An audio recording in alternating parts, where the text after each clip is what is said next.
هادي الركب اليماني ألا يا قاصد البيت الحرام. Bismillahirrahmanirrahim. Assalamualaikum warahmatullahi wabarakatuh. Alhamdulillahil qail fi kitabih. Inna fatahna laka fatham mubina. Al-ayah. Sahabat Hazanah Tanah Suci yang dicintai Allah. Tiba-tiba saya ditanya oleh salah seorang sahabat kita di dalam channel ini. Dia berkata, apakah benar ada patung Yesus di dalam Ka'bah? Karena dia dapat berita tentang adanya patung Yesus di dalam Ka'bah. Atau gambar seperti itu. Sontak saya kaget sambil menyebut astagfirullahaladzim. Kemudian saya hanya bisa tersenyum sesaat saat mendengar perkataan yang disampaikan oleh sahabat kita. Lalu saya katakan, mungkin yang menyampaikan berita tersebut hanya berdasarkan analisa atau cerita yang dibuat-buat. Namun ada baiknya mari kita analisa bersama alasan mereka. Menurut mereka, sewaktu Rasulullah Shallallahu Alaihi Wasallam menghancurkan patung-patung berhala, beliau menyisakan satu, yaitu patung Yesus atau gambar Yesus dan Bunda Maria. Dan langkah ini menunjukkan bahwasanya Rasulullah Shallallahu Alaihi Wasallam ketika beliau mengambil langkah adalah sebagai bentuk penghargaan atau toleransi Rasulullah terhadap non-Muslim atau Nasrani. Untuk itu, marilah kita bedah bersama.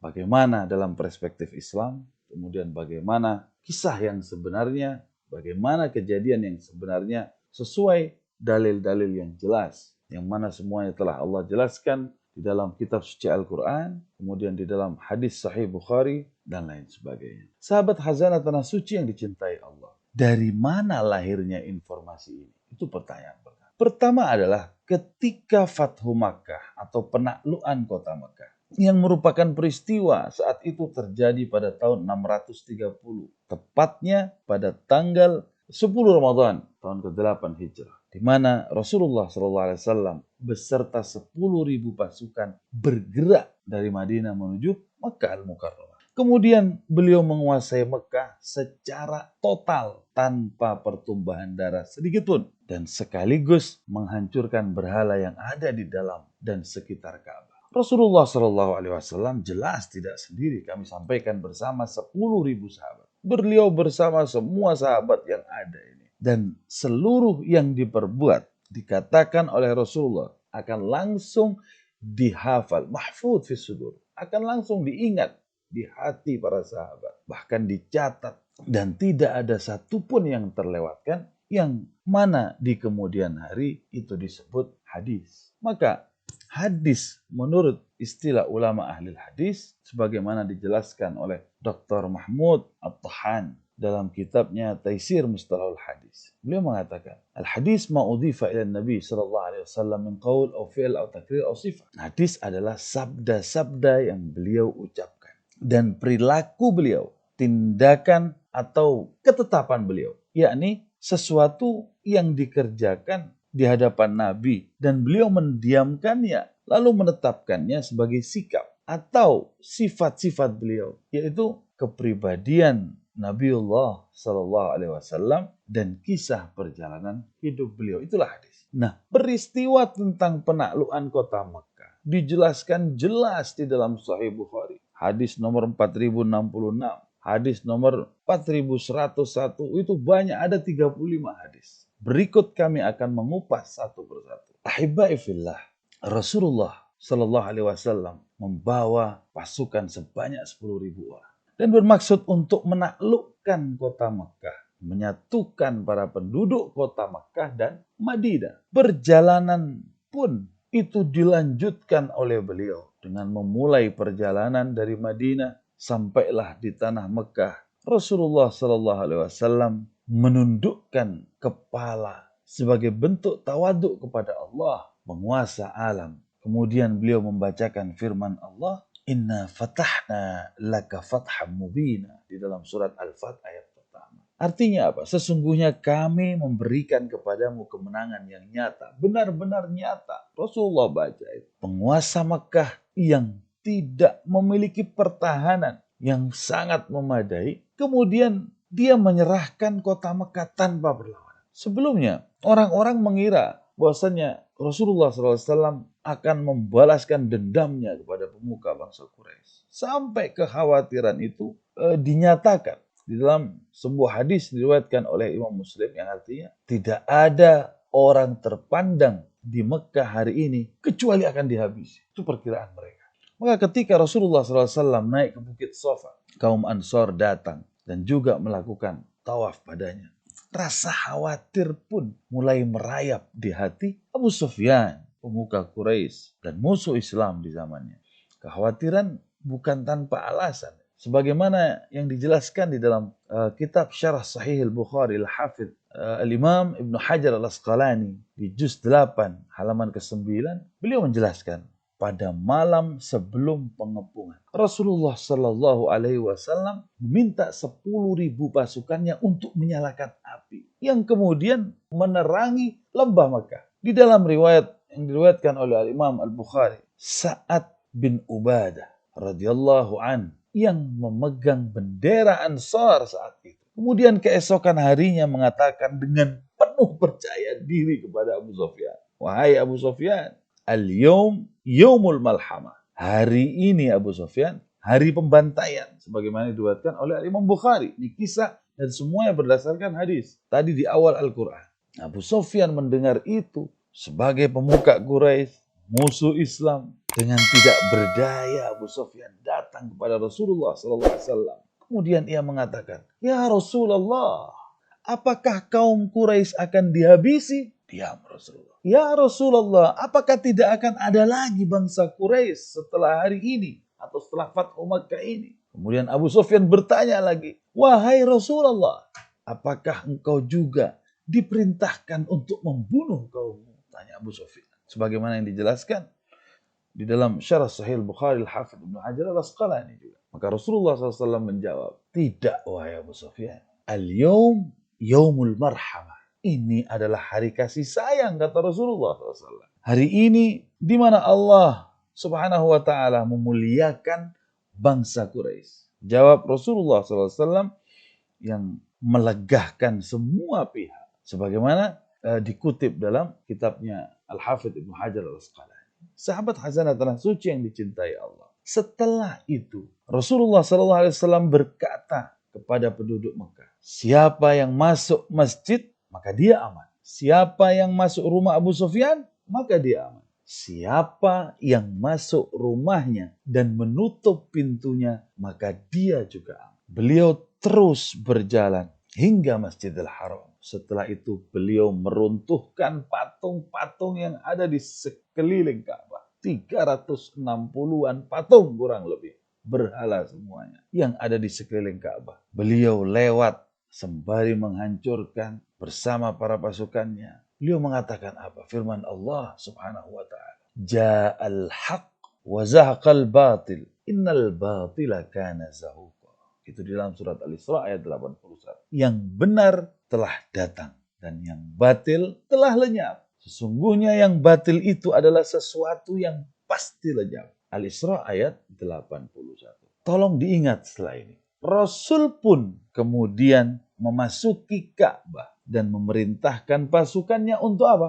Untuk menghapus semua gambar yang ada di dalam Ka'bah. Semua patung yang ada di sekeliling Ka'bah, di dalam Ka'bah, di apapun bentuknya. Kemudian setelah itu Rasulullah SAW mengitari Ka'bah sambil bertakbir di pojok-pojok Ka'bah. Dengan memegangi pinggiran pintu Ka'bah saat itu beliau bersabda, La ilaha illallah wahdah, la syarikalah, lahul mulk wa lahul hamd, wa huwa ala kulli syai'in qadir. Sadaqa wa'dah, wa nasara abdah, wa hazama al-ahzaba wahdah. Dalam riwayat Al-Imam Al-Baihaqi. Ketika orang Mekah berkumpul di Masjidil Haram, Rasulullah SAW bersabda, wahai orang Quraisy, sesungguhnya Allah telah menghilangkan kesombongan jahiliyah dan pengagungan terhadap nenek moyang manusia dari Adam dan Adam dari tanah. Maka Al-Imam Ibn Hisham di dalam kitabnya As-Sirah An-Nabawiyah juz 5 halaman 74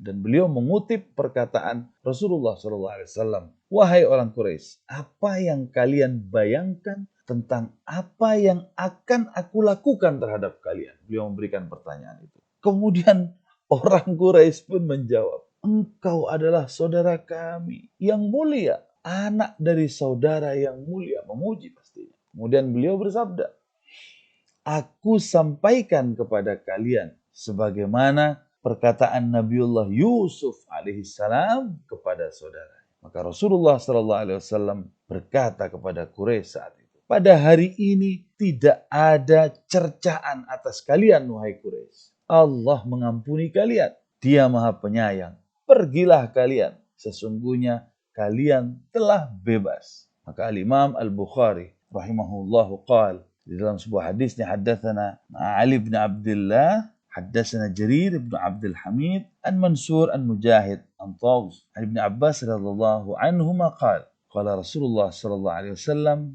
يوم فتح مكة إن هذا البلد حرمه الله لا يصعد شوكه ولا ينفر صيده ولا يلتقط لقطته إلا من عرفه.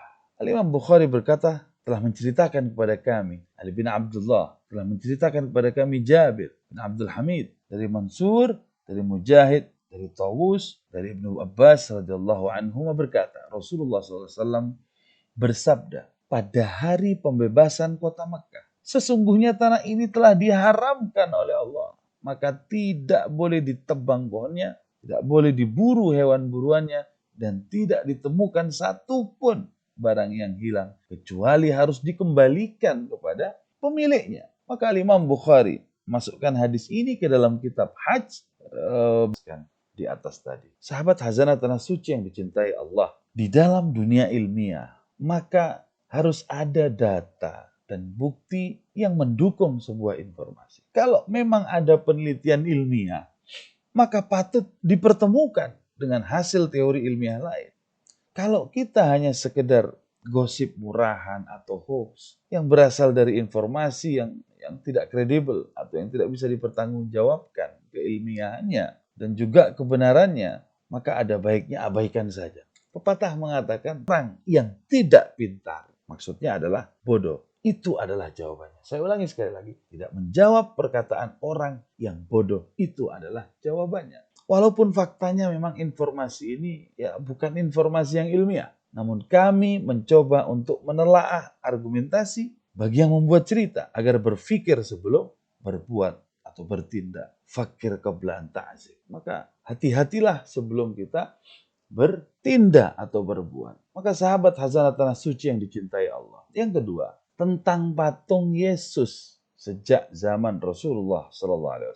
Mungkin yang membuat cerita ini, saya yakin nggak banyak mengetahui sejarah dan tidak mau mempelajari sejarah. Hasilnya cerita yang dibuat itu tidak sesuai dengan fakta sejarah yang ada di dalam banyak referensi Al-Hadarah Al-Islamiyah, At-Tarikh Al-Islami, dalam buku-buku sejarah Islam, sejarah peradaban Islam, perjuangan Islam, dan lain sebagainya. Pada saat Rasulullah SAW hidup, penduduk kota Mekah adalah para penyembah berhala, bukan beragama Nasrani atau Kristen. Nah ini, kalau di antara mereka ada kelompok Kristen, tentu sejarah-sejarah yang validitasnya itu terakui pasti akan mencatat. Pasti sudah akan mencatat. Nah, bahkan di antara berhala-berhala yang terkenal saat itu kita tahu semua ada Lata, Uzza, Manat, dan lain sebagainya. Pada saat Fathu Makkah jelas sekali ada perintah pembersihan Ka'bah dari berhala-berhala dan gambar-gambar yang ada di dalam Ka'bah. Jadi, semuanya dimusnahkan dan dihancurkan.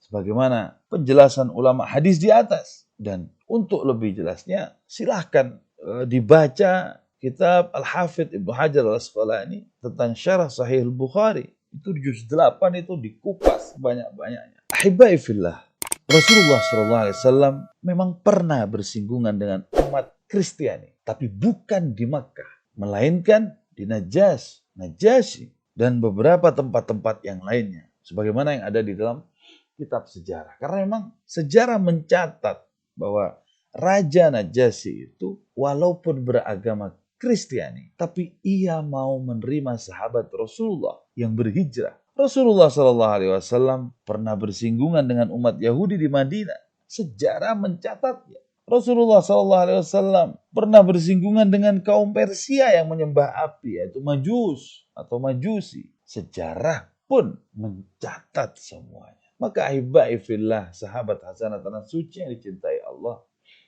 Hal yang ketiga, sebagai bentuk tasamuh atau toleransi, ada dua kesalahan yang dibuat oleh penyebar-penyebar berita ini yang kita akan mengupas juga. Yang pertama adalah Rasulullah Shallallahu Alaihi Wasallam memang mengajarkan toleransi dalam bersosial, namun tidak ada toleransi dalam akidah. Bahkan tegas sekali dijelaskan di dalam surat Al-Kafirun. Allah Subhanahu wa taala berfirman, "A'udzubillahi minasyaitonirrajim. Bismillahirrahmanirrahim. Qul ya ayyuhal kafirun" ila akhiril ayat. Ayat pertama sampai ayat ke-6.